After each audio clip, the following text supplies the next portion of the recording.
News Press Now's Game of the Week, brought to you by Price Chopper. Welcome back. High school football season has finally returned after many months, and on Friday, the three St. Joseph high schools plus Savannah took the field at Spratt Stadium for jamboree action to kick off the season.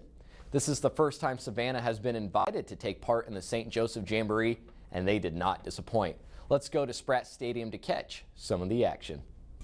We start with Savannah versus Lafayette. Here, the Savages inside the 5. Kate Chappelle punches it in, and Savannah, they would win 18-6 there. Kate Chappelle looking to have another big year. Over to Central against Benton on the other end. Gabe Fields, another man who's looking to have a big year. Already scored once before this, and this time he scores on the swing pass from 18 yards out. That's why he's getting some D1 looks. Central would win that matchup 18-3. Well, in quarter two, Benton and Lafayette, the pass to Austin Zambrano Saxton is broken up nicely by Kaisden Robertson in the end zone. And how about a nice pass breakup for Benton, and good play on the screen by Donovan Cooper. Lafayette would win that matchup with a late touchdown, 6-0. Savannah, they would win the Jamboree after defeating Lafayette, Central, and Benton. A clean sweep, 3-0 by the Savages. Jacob Michael is at Missouri Western with more.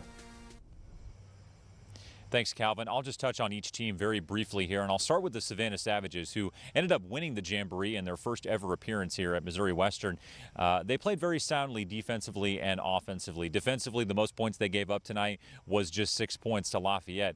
Offensively, they made the most of each and every opportunity, were able to move down the field methodically. They're not a team that's going to beat you with big shots down the field, right? It starts and ends with Cade Chappelle, who, of course, Anthony Hayes didn't want to use his star running back a lot tonight, but with the opportunities that Chappelle was given, he was able to put some points on the board in this one. He's still going to be a force for the Savannah Savages. Will they find a dynamic that's, opposite of him? As for Benton and Lafayette, it's going to be some growing pains. They're going to have to figure out their identity.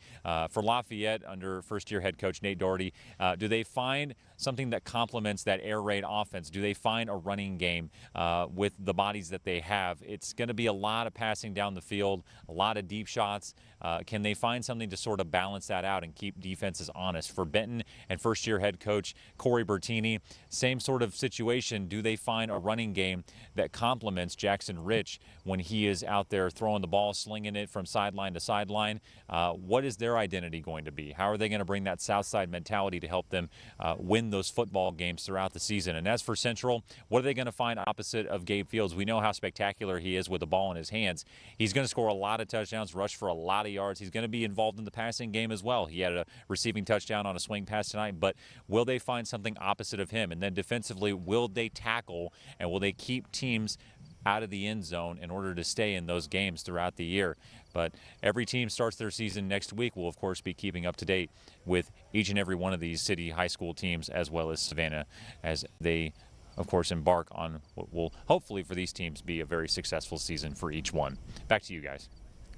Thank you, Jacob. Well, Mid-Buchanan was hosting their own Jamboree on Friday. Those that participated were Mid-Buck, Maysville, Gallatin, and West Platte. We caught up with Dragons head coach Aaron Fritz, who discussed what he thought went well, what he'd like his team to improve on, and how excited the team is ahead of the official kickoff to the season.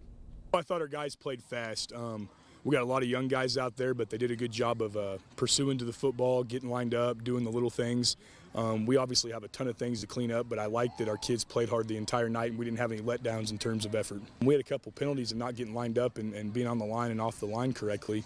And when you have illegal procedures and stuff like that, that's a killer on drives. And we had a couple of those tonight that hurt us. So we've been harping on it in practice, trying to push the kids to do a better job. And they got to keep getting better at that little stuff. I think the kids are ready.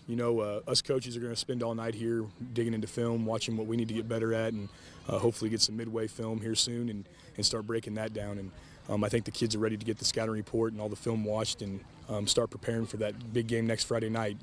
It's go time. It is go time, and St. Joe Christian hosting a Jamboree going against Kansas City East. Defense showing up early. Nice strip by Logan Hubble to erase a touchdown, and still on defense, tight end out in the flat. Gained some yards, but look at this hit by the St. Joe defender. Knocks the cameraman around. He's all right. But the hits, they were there tonight. Now on offense, a quick pitch to Kai Carlson. He's got room. He's got blockers, and he has speed as he goes all the way for a touchdown. And what about Levi Miller? He had the option to pitch it, decides to keep it, and that's smart. Defender goes after the running back, allowing an easy touchdown for St. Joe, and another behind-the-line pass. Hubble again. Don't let this man get to the sidelines because it's hard to stop him out there. Kansas City East back on offense. Chucks this one deep. Casey almost comes down with it, but two defenders there for the Lions, and St. Joe Christian, they have their running game and blocking down, and they'll look to improve from a 1-9 overall record last season. That's all that we have for sports, but we'll have plenty more, including your final forecast after this.